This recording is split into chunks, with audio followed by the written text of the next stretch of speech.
Hey everybody, Mayor Jane here, and I am here with my good friend and physician extraordinaire, Dr. Jason Wilson from Tampa General USF Health. How are you today?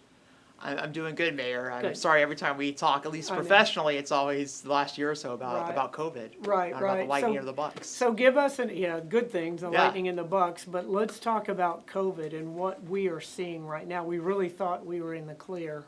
But that's not the case. I now I'm having deja vu, basically, of what I was probably doing this time last summer. I'm essentially doing the same thing right now. So we're kind of in the same spot we were in a year ago. We're seeing a really big, rapid shift in the types of patients with COVID, the types of patients coming into the hospital, and the hospitalizations. Hospitalizations have really gone up in the last week and a half to 2 weeks. We were at about 15 patients in the hospital just 2 weeks ago. Now we're closer to 80 patients in the hospital. These are mostly people who are younger.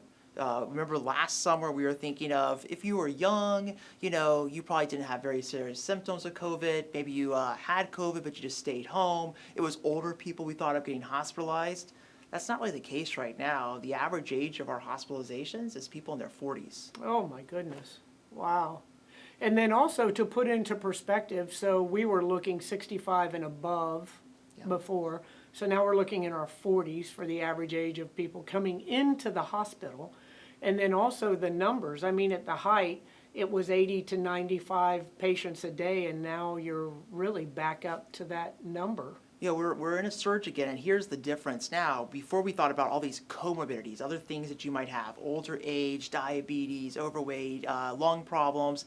Now the comorbidity, the risk factor for getting this is not having a vaccine. That is the comorbidity, is not being vaccinated.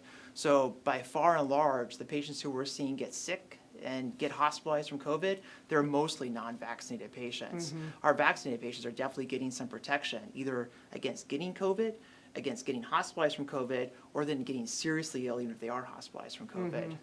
Wow, that's that can't underscore the importance of being vaccinated. I really don't know what could. So let's talk about this Delta variant, because that really is what has caused this to reemerge with such force. And a lot of it goes back to the lack of vaccinations. That's what's allowing this Delta variant to spread. So before we talked about the possibility of getting COVID. So if you're unvaccinated, what would you put the percentage at of you contracting COVID? Yeah, here's the bottom line. If you don't have a vaccine, you're going to get COVID. You're going to get the Delta variant or some other variant we haven't even imagined yet.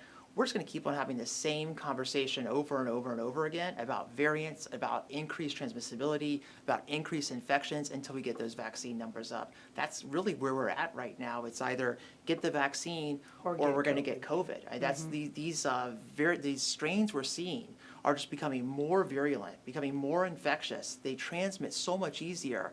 And now with everybody kind of returning back to normal life, you're around each other. We're not doing as many social mitigation strategies as we were before, and we've got very low vaccine numbers. So basically what's going to happen, unvaccinated people around each other are going to get COVID. Right. So the bottom line, get vaccinated or get COVID. Those are the choices right there.